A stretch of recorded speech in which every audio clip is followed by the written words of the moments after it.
and welcome to our special coverage of the Russian invasion of Ukraine. I'm Ladi Akiridoluale. The headlines.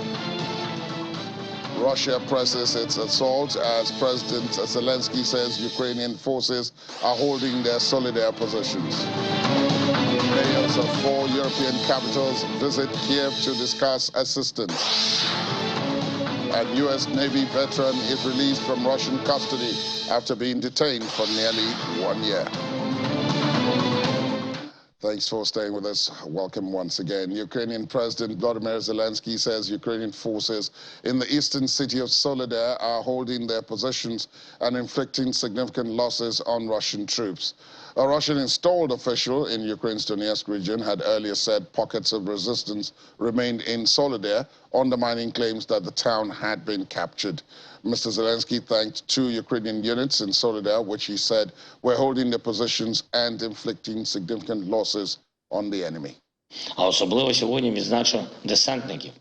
Today I would like to specifically mention the paratroopers from the 77th Separate Airborne Brigade that together with the fighters from the 46th Separate Airborne Brigade hold the position in Soledar and inflict significant losses on the enemy. I held another meeting of the headquarters of the Commander-in-Chief, and we have analyzed in detail the reinforcements needed and the steps to be taken by commanders in the coming days. We have also discussed the situation with the supply of weapons and ammunition to the troops, the relevant cooperation with our partners. Meanwhile, Russia says its forces are edging closer to a total capture of Soledar, the salt mining town in eastern Ukraine, which would mark an elusive victory for the Kremlin, but comes at a cost of heavy Russian casualties and extensive destruction of the territory. Ukraine's Donetsk Governor Pavlo Kyrylenko said more than 100 Russian troops were killed in the battle for Soledar during the past 24 hours, although this has not been independently verified.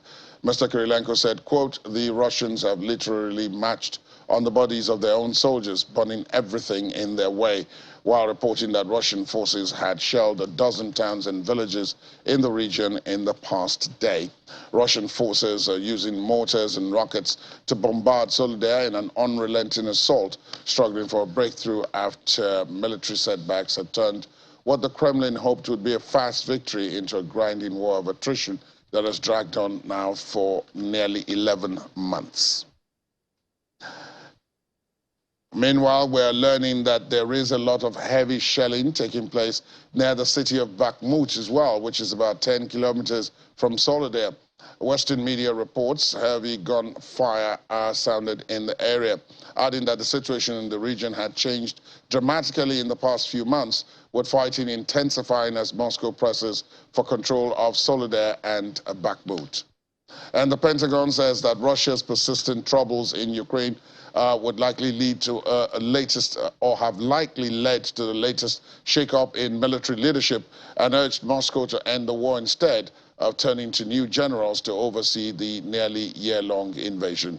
This comes after Russia appointed Chief of General Staff Valery Gerasimov to oversee the military campaign in Ukraine. Last October, Russia had put General Sergei Surovikin in that position, but says the general will now stay on as a deputy to General Gerasimov.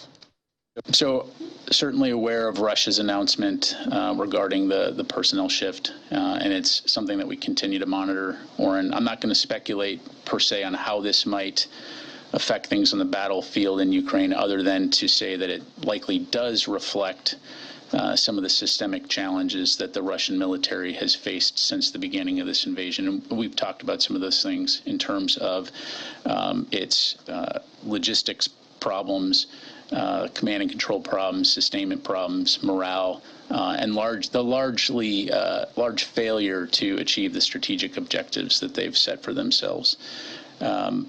So it's something that we'll continue to keep an eye on. I would say, frankly, I think that the world would rather see Russia focus on withdrawing from Ukraine and saving innocent lives versus spending time on numerous management reshuffles. And Russian soldiers and their families would probably like to see that too. But other than that, nothing else to provide. The mayors of 4 European capitals have visited Kiev to discuss assistance. Its mayor, Vitaly Klitschko, greeted Warsaw's mayor, Rafael Trzaskowski, Bratislava mayor, Matis Valo, Prague mayor, Zenan Hirib, and Budapest mayor, Gergely Karaksony, before proceeding to discuss assistance to the Ukrainian capital and country amidst the 10th month of Russia's full-scale invasion. After the initial meeting, all 5 mayors traveled to see heavily damaged residential sites in the center of Kiev. And in the meantime, the Ukrainian president has said Poland is offering Leopard tanks to Ukraine, which could lead other countries to follow its example. The president spoke a day after Poland said it would send in the tanks. Kiev has been requesting heavy military vehicles, such as the German-made Leopard 2, which would represent a significant step up in Western support to Ukraine.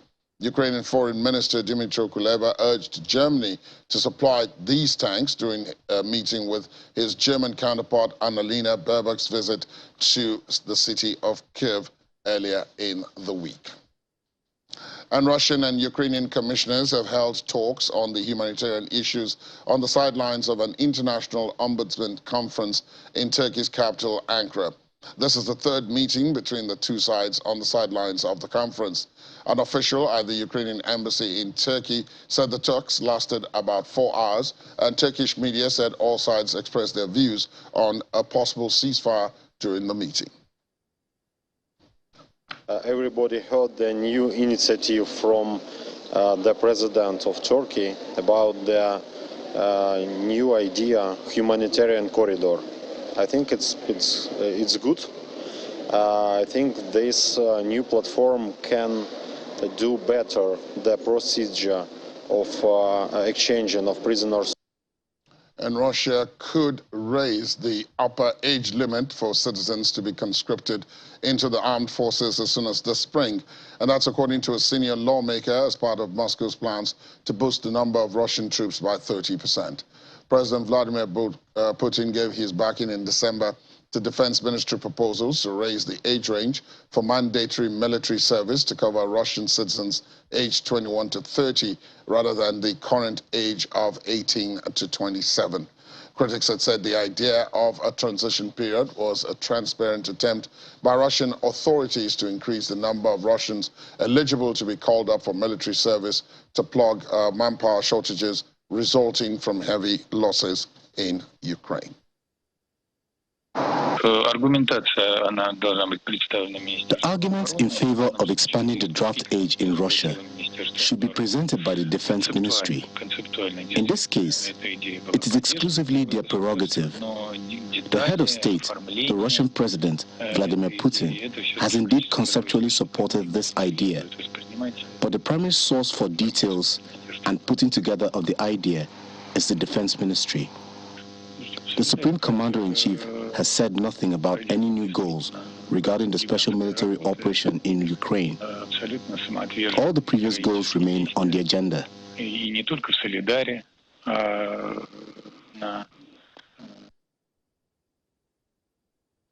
Kremlin spokesperson Dmitry Peskov.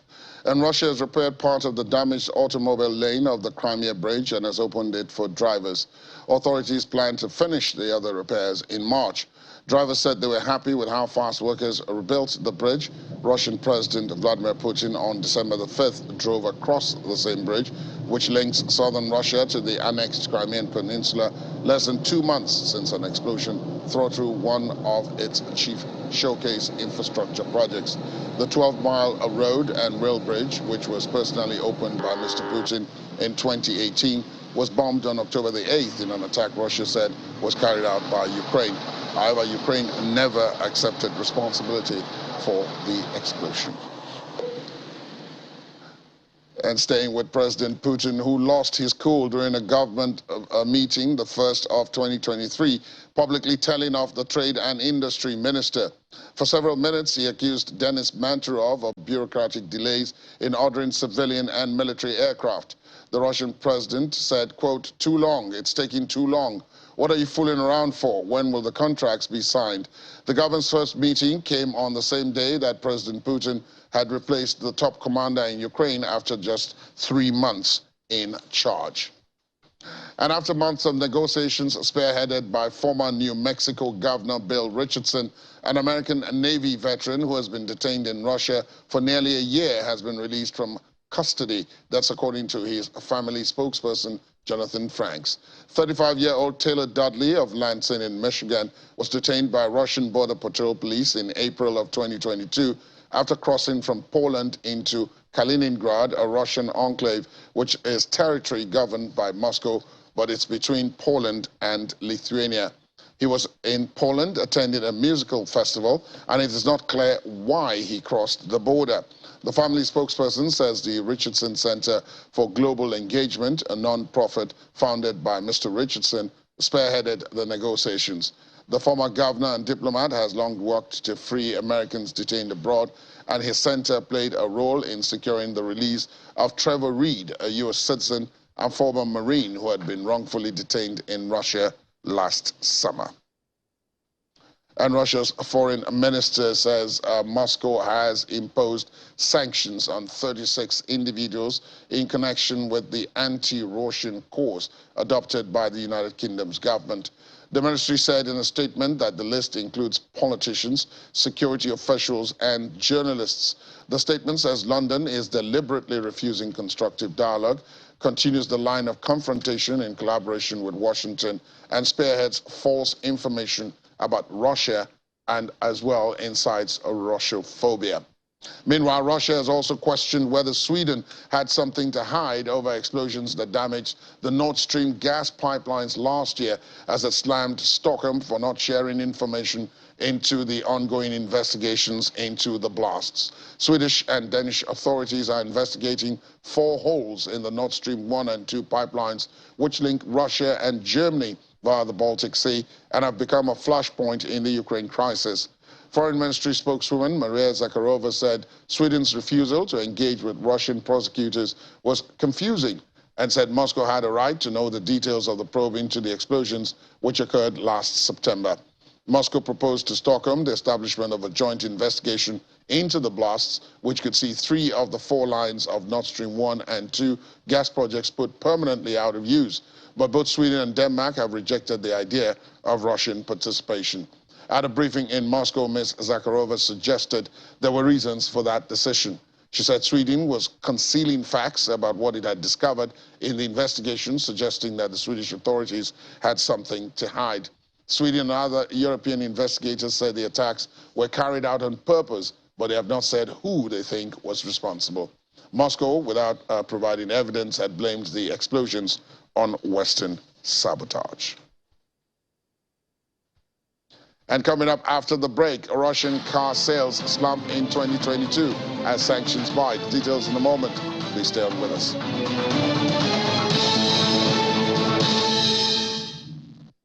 Welcome back and thanks for staying tuned. Let's talk to Ambassador Joseph Ayalong, Nigeria's former ambassador to Switzerland and the United Nations in Geneva. He joins us virtually from the British capital, London.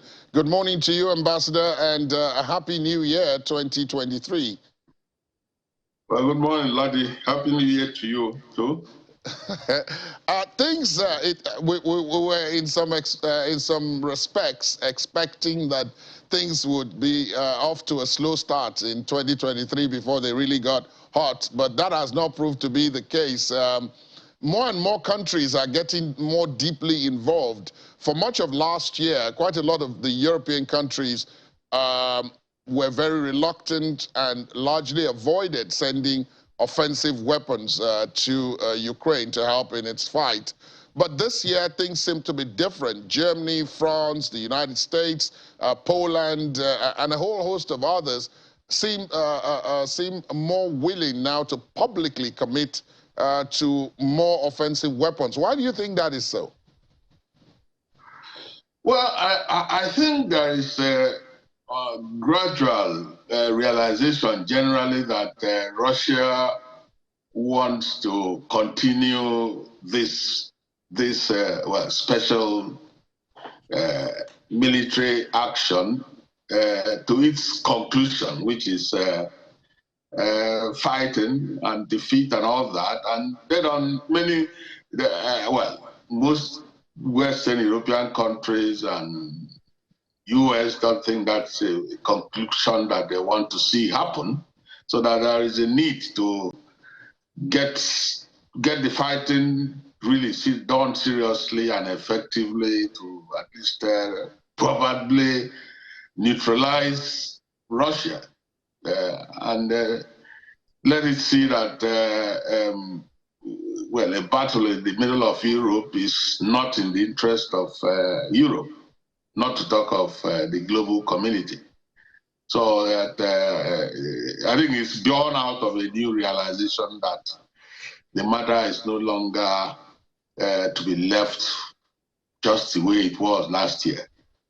But isn't there a real gamble in all of this? Because the reason why many of them were reluctant was that at the very onset of the conflict, the Russians had made it clear that anyone who supplied offensive weapons to Ukraine would be regarded and treated as a co-combatant, which had not been the case throughout much of the conflict, at least throughout last year. But with what you've just said now, that means that many of these countries are now prepared to take the risk of being treated as co-combatants by Russia. Yeah, I will say so, and that is to be expected anyway. And for Russia itself, it has to be a gamble. Are they ready to take up the whole world over a matter that could be resolved differently? So I think that is it. Yeah, but let's look at the other side of it, because when you mention the whole world, you know, I guess you're speaking mostly metaphorically, because there are obviously countries that are in support of Russia, and some of them are, you know, actually significant countries, even though up until now, as you and I both have admitted in the past, they haven't come out, you know, overtly to display that support either by providing weapons or any other thing as at now, or we do not know if they are in fact doing that in secret. I'm talking about countries like China and India and all of that, North Korea, Iran, and so on. So again, if it expands, you know, in terms of Western countries now supplying Kiev, won't these others also feel freer to demonstrate their support for Russia more publicly? Well, we've seen a few who support Russia supply weapons, at least Iran, I think, and a few others. You know, that's how these wars begin to, well, they start off and then they expand with allies hanging in on either side of the divide, which is unfortunate anyway. Nobody really wants to see a major conflagration in the world, but it's happening and it has to be stopped. And if it is not going to be stopped through common sense, that is through applying the rule of global law and order, that you do not interfere in other countries' sovereignty and so on, then we do get this sort of war situation, and unfortunately, sad as it is, but we cannot say that this is not entirely unusual. Indeed, but at the risk of sounding, I don't know whether the word to use is repetitive, but Ambassador, you're a diplomat. From everything you've seen, it does look as if all sides have given up on negotiations, on discussions, on any kind of talks, even if it's talks about talks, to find some kind of way out. As you said, nobody benefits from this situation of conflict in the heart of Europe, but it's been on for almost 11 months now and doesn't look like it's going to stop. Yeah, certainly. Well, let's not be too skeptical. I don't think they have given up on talking. Just that the talks they have had to make it's not getting to giving us the desired results. Currently, the aggressor is insistent on aggression. And the country that has to defend itself has to defend itself. So the situation continues. Early this year, well, last week I think, there was this unilateral declaration of cessation of ceasefire, 36 hours. Yeah. It was a bit ridiculous, well, but it was some kind of indication that if Russia really wants to, well, see an end to hostilities, that it can. But even then, the ceasefire was even undermined by Russia itself. So perhaps it was just a little joke. But we really need a long ceasefire so that we can talk, or they can talk, and see how things can be ended or be resolved. Turkey appears to be the only candidate that can mediate these talks now. When the war started and as it progressed, you and I, at different instances, had discussed the possibility of the United Nations stepping in. We had discussed the possibility of a number of other countries, including Israel and others who had somewhat gained trust on either side of the conflict to intervene. At some point, we had even discussed the Pope. Pope Francis trying to step in and all of that. But none of those gained any traction.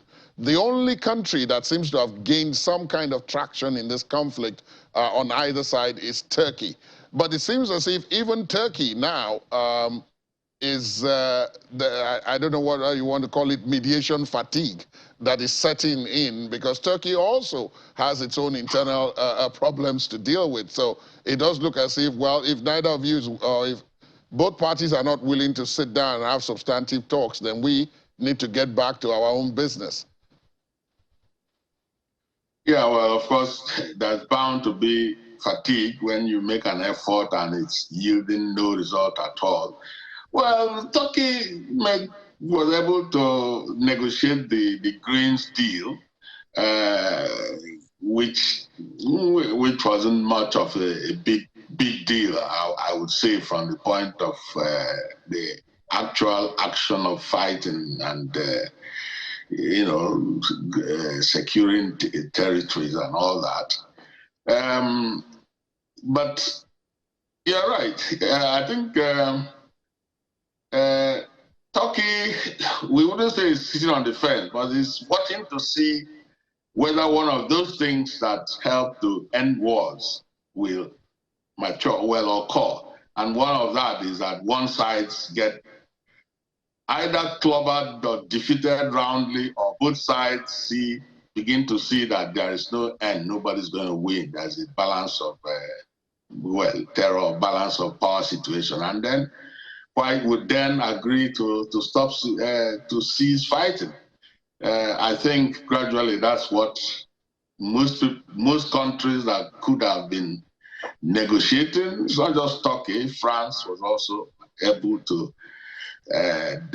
define itself as capable of negotiation, or being taken seriously as a negotiator.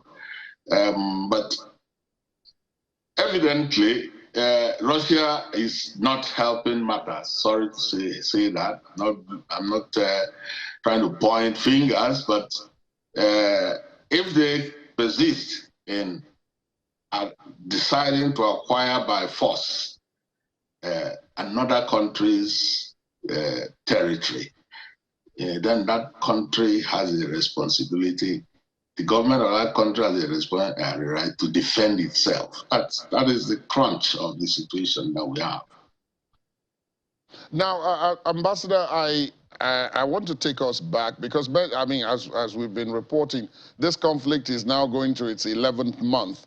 At the very start, when I spoke to you for the first time, we took a look at the context and the background within which this started, and which it has become bigger and bigger and bigger, which is the issue of security guarantees to Russia. Russia's invasion of Ukraine is said to be a direct result of a fear that it was going to be encircled by the West. And some went back to refer to some agreement that was made in the immediate aftermath of the dissolution of the Soviet Union between Russia and the United States, representing other Western organizations. Now, this agreement was not put down, you know, in the normal form of agreement, pen and paper, everybody, public signatures and all of that. But there was an understanding.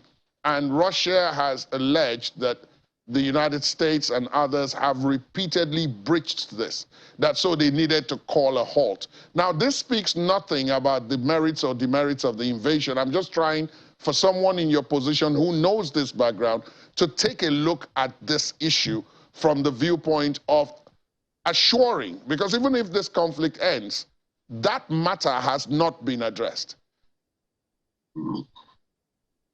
Well, you know, Russia has been giving out all sorts of reasons for invading another country.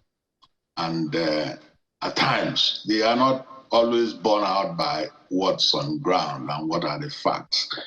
We have also heard that it wants to demilitarize and denazify Ukraine.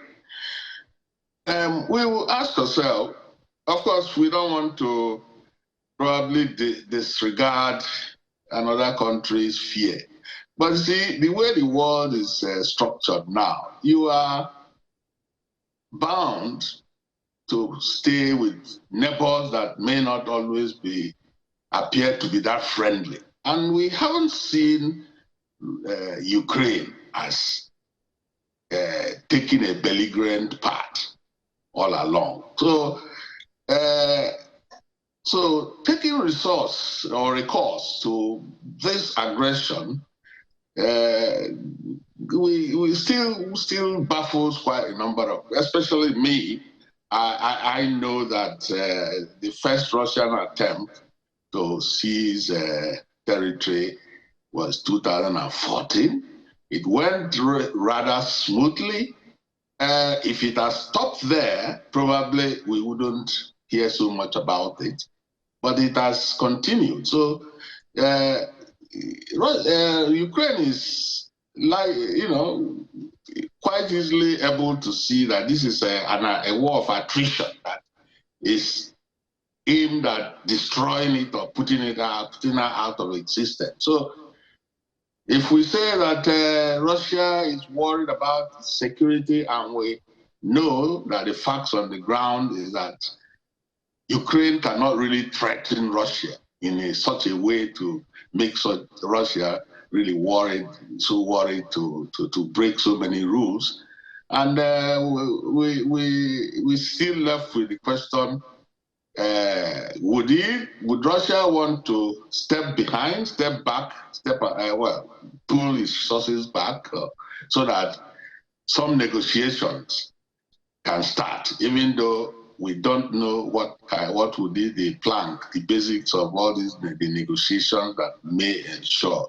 Would Ukraine want to give up some of its territories? Nobody seems to want to do that these days, and so on. So I think that's still the dilemma.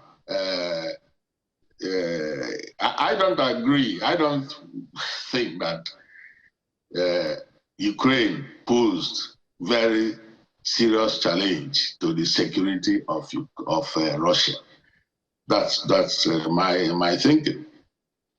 Given that scenario, Ambassador, one would want to then look at the broader picture, because there are those, of course, who also say that Ukraine is simply a pawn in all of this. That the people who are really engaged in the fight are the bigger forces. That Ukraine is simply a pawn, and that what is going on when we talked about the fear is that Russia is slowly being encircled. Finland, Sweden, on one hand, you've got, then you had Ukraine, of course, Poland, Estonia, Latvia, and the others had since left and joined the European Union. Some of them had even joined the military alliance in the West, that's NATO. And so the fear of encirclement wasn't really about Ukraine. Ukraine was just the point at which Russia said, no, we won't allow this one. But that before then, a lot had gone on that was, quote and unquote, in breach of understanding.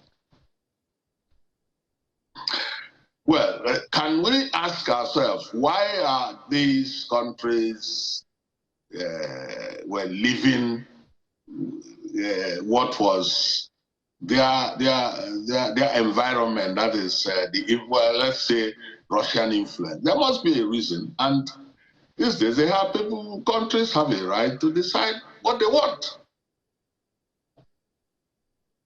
and Russia has to accept that. Well, that helps the peace in the world. Basically, that leaves us in a quandary, Your Excellency, because that solves the problem only of one side. The other side remains dissatisfied, which is why we're where we are. Yes, I definitely must admit that it's not an easy solution. I mean, the problem is there. Yeah, we don't see the solution right away. Definitely, the right solution cannot be an attempt to acquire the territory of other sovereign entities, because that would still leave everybody to see a way of pushing his own agenda through force. Yes, indeed, indeed. Ambassador Joseph Ayalong, thank you so much, as always, for the perspective and the time. Do have yourself a pleasant day ahead. Yes, thanks, Lottie. Thank you very much. Happy New Year. Happy New Year to you too. All right. Footage shows Ukrainian servicemen conducting a medical evacuation in Soledar, the eastern town Russia claims to have taken control of on Tuesday. Ukraine's military has denied Soledar has fallen, and President Volodymyr Zelensky mocked Russian claims to have taken over the city, saying in a video address that fighting was still going on. Meanwhile, the Kherson regional governor says a Russian attack caused an explosion in Kherson Maternity Center. Video shows a smoke rising from the building, blown out windows and damaged walls. The governor, Ryaroslav Yanushevych, said on Telegram that the explosion was caused by a shell launched by Russia, damaging doctors' offices, but that staff and patients were left unscathed. The German government's net borrowing rose to 115.4 billion euros in 2022 due to the COVID-19 pandemic and the war in Ukraine. That's according to its finance minister, Christian Lindner. According to him, government borrowing in 2022 was at its third highest level in the country's history, following a record 215.4 billion euros in 2021 and 130.5 billion in 2020. Mr. Lindner said, quote, "We are not exhausting all borrowing possibilities by hook or by crook, but only as far as necessary." The German parliament suspended the constitutionally enshrined debt brake between 2020 and 2022 to allow for extra spending in response to the pandemic and the effects of the war in Ukraine. And the Association of European Businesses says car sales in Russia collapsed by 58.8% in 2022 as the industry continues to reel from the effect of Western sanctions on Moscow. Total car sales for the year came in at 687,370, compared with the more than 1.6 million in 2021. That's according to the AEB. Sales were down 50.2%. Several Russian car makers suspended production for periods last year as the industry struggled to source parts and establish new supply chains following the imposition of sanctions over Russia's invasion of Ukraine. And a British visa plan to attract investment was used by 10 Russian oligarchs placed under sanctions to get residency. That's according to a review from the United Kingdom Home Office. Home Secretary Suella Braverman said a small minority who had used the visa route were potentially at high risk of having obtained wealth through corruption or other illicit financial activity and or being engaged in serious and organized crime. Ms. Braverman said the 10 Russian oligarchs who used the visa scheme were sanctioned after the invasion of Ukraine. The secretary made the disclosure in a statement at the end of a long-awaited review into the so-called golden visa scheme for high net worth individuals. And a number of key provinces and cities in China have announced their growth forecasts for this year, most of them above 5%, offering the first clues about the country's economic path in 2023. Local governments across China began to convene for the week as annual legislative sessions, laying out their respective policy goals for the year. The meetings will culminate in the national parliamentary session to be held in March, in which the Prime Minister is expected to disclose the nation's GDP growth target. Guangdong, the southern manufacturing and export giant, announced that it aims to grow its economy by 5%. Wang Jinhong, the provincial governor, estimated that its economy expanded only about 2% in 2022, missing the target of 5.5% by a long shot. Let's take a break. When we return, of course, we'll have the business news out of this crisis. Plus, doctors remove unexploded grenade from torso of injured Ukrainian soldier. Please stay on with us.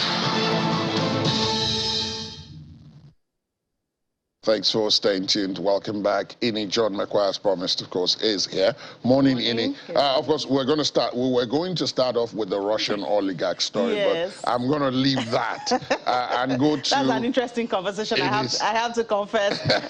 Yeah, but okay, I mean, since you say that, let's look at it very briefly. They complied with the scheme. They complied with the scheme. Right. But the scheme was initiated to stop corrupt money or people who are believed to have made their money through corrupt means from getting their money into the UK. Right. Now, part of these 10 Russians that now have residence in the UK are believed to be involved in corrupt practices and organized crime. So, I mean, it beats the whole essence of the scheme, of the golden visa scheme to start with. This is the UK we're talking about. That is against the war and is against corruption.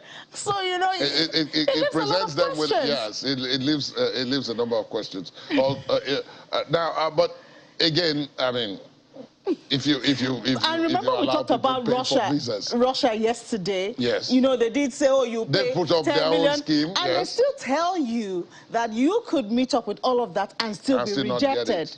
And not get it. You know, so I mean, it's not just about the money. It isn't. Now, speaking of money, a 24% spike in agricultural prices over the last year because of inflation, drought, and the war in Ukraine. Yes. Many people would say, yeah, but you see, when you look at the numbers, the percentage of hike, do you know that cereal went as much as 70%? Yes. The price of cereal went as much as 70%. That's getting to 100%. So we don't know how, for instance, that happened in... it was highest in Finland.